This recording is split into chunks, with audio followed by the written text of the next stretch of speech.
اگر ان کی حکومت دوبارہ آ جاتی ہے تو پھر یہ پوری فلم چلائیں گے. آئی ہوپ کہ جو لاہور ہائی کورٹ ہے اس کی طرف سے کچھ معاملات بہتر ہونے کی امید ہے. اور جو میں کہہ سکتا ہوں اس موقع کے اوپر کہ تحریک انصاف پھنس چکی ہے بڑے برے طریقے سے پنجاب میں، کیونکہ ایک تو پی ٹی آئی اپنا موقف رکھتی ہے کہ وہ پیسہ نہیں چلاتے، اور یہ جو قومی خزانہ جو ریاستی وسائل ہوتے ہیں یہ جو پی ڈی ایم کی حکومت اور باقی لوگ ہیں، یہ تو اپنے گھر کا مال سمجھ کر خرچ کرتے ہیں، باپ کی رقم سمجھ کر خرچ کرتے ہیں، یہ ان کی نیچر ہے. اور دوسری طرف اس کو برا سمجھا جاتا ہے تحریک انصاف کی جانب سے، جس کی وجہ سے مسائل پیدا ہوتے ہیں. دوسری خبر کی جانب بڑھتے ہیں. یہ بھی آج پاکستان کے سیاسی منظرنامے کے اوپر ایک بڑی خبر سے کم نہیں تھی، کیونکہ چیئرمین پاکستان تحریک انصاف عمران خان، فواد چودھری اور اسد عمر، ان تینوں کے الیکشن کمیشن آف پاکستان نے توہین الیکشن کمیشن اور چیف الیکشن کمشنر کیس میں جو ہے وہ قابل ضمانت وارنٹ کی گرفتاری جاری کر دی ہیں، اور حکم دیا گیا ہے آئی جی پولیس اسلام آباد کو کہ ان وارنٹس کی تعمیل کروائیں اور عمران خان، اسد عمر اور فواد چودھری کو 17 جنوری کو پیش کریں. الیکشن کمیشن آف پاکستان نے اپنے تحریری فیصلوں میں لکھا ہے کہ عمران خان جان بوجھ کر پیش نہیں ہوتے، جو کہ قانون کا مذاق بنانے کے مترادف ہے. بار بار التوا کی درخواستیں آتی ہیں جن کو ہم مسترد کرتے ہیں. فواد چودھری کے بارے میں بڑا سخت جملہ لکھا ہے اور یہ کہا ہے کہ فواد چودھری جان بوجھ کر پیش نہیں ہوتے، اور ان کی طرف سے بھی الیکشن کمیشن کے سامنے پیش نہ ہونا الیکشن کمیشن کا مذاق اڑانے کے مترادف ہے، قانون کا مذاق اڑانے کے مترادف ہے. اور اسد عمر صاحب کے بارے میں بھی یہی کہا گیا ہے.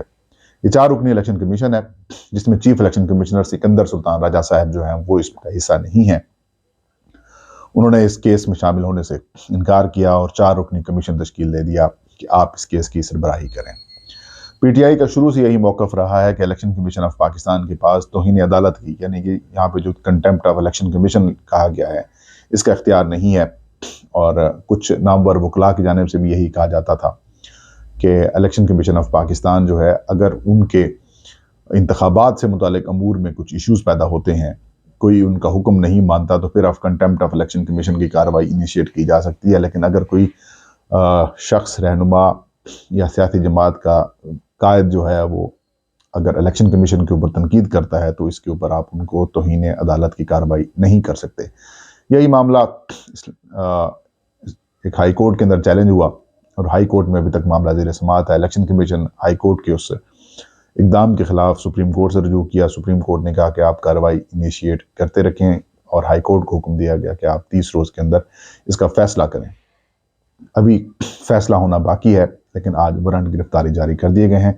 تحریک انصاف کا یہ کہنا ہے کہ وہ الیکشن کمیشن آف پاکستان نے 17 جنوری کی تاریخ دی تھی، لیکن اچانک آج فیصلہ سنا دیا، جس سے ان کا جو ٹلٹ ہے وہ نظر آتا ہے. تحریک انصاف کا یہ بھی کہنا ہے کہ مسلسل ایک بڑی سیاسی جماعت اور سربراہ کے خلاف 3 فیصلے دے دیے ہیں، تو اس میں کوئی شک نہیں رہ گیا کہ الیکشن کمیشن آف پاکستان اب جانبدار ہے، اور ان کی جو غیر جانبداری ہے وہ تو اب اس کے اوپر سوال تو ختم ہی ہو چکا ہے، تو اب تو ثابت ہو چکے کہ وہ جانبدار ہیں. تحریک انصاف اب اس فیصلے کو، الیکشن کمیشن آف پاکستان کے فیصلے کو، جو وارنٹ گرفتاری جاری کیے گئے ہیں، اس کو چیلنج کرنے کا انہوں نے اعلان کیا ہے. اب چیلنج ہوں گے تو پھر معاملات آگے بڑھیں گے، لیکن تب تک الیکشن کمیشن آف پاکستان نے اپنا یہ کارڈ جو ہے وہ شو کر دیا ہے. اب یہاں پر یہ سوال اٹھتا ہے کہ الیکشن کمیشن آف پاکستان اس سارے معاملے میں چاہتا کیا ہے؟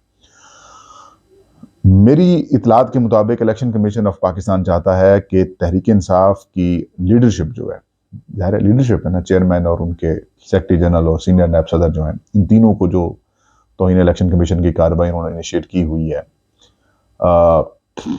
وہ چاہتا الیکشن کمیشن یہ ہے کہ یہ جس طریقے سے انہوں نے الیکشن کمیشن کے اوپر سخت تنقید کی، سخت الفاظ استعمال کیے، پبلکلی برا بھلا کہا گیا، تو ان سے معافی منگوائی جائے. ان سے تحریری طور پر یا پر پیش ہو کر معافی مانگیں، تاکہ یہ جو سپیریئر ہیں وہ کہتے ہیں کہ الیکشن کمیشن از سپیریئر، اور یہ جو تنقید کرتے تھے یہاں پر آ کے معافی مانگی ہے تو وہ کریں.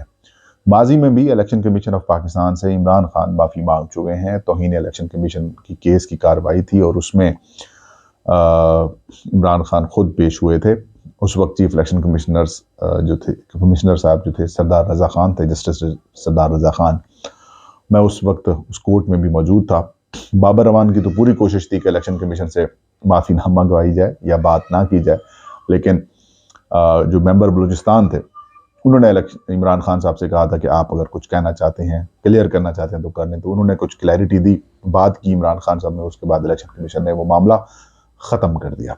اب بھی صورتحال کچھ اسی طرف جا رہی ہے، لیکن یہ ایک بڑا ٹیسٹ کیس ہوگا، کیونکہ تحریک انصاف کھل کر ماضی کے کسی چیف الیکشن کمشنر کے خلاف اس طریقے سے میدان میں نہیں آئی، یا پھر کوئی بھی سیاسی جماعت کسی چیف الیکشن کمشنر کے خلاف میدان میں اس طریقے سے نہیں آیا.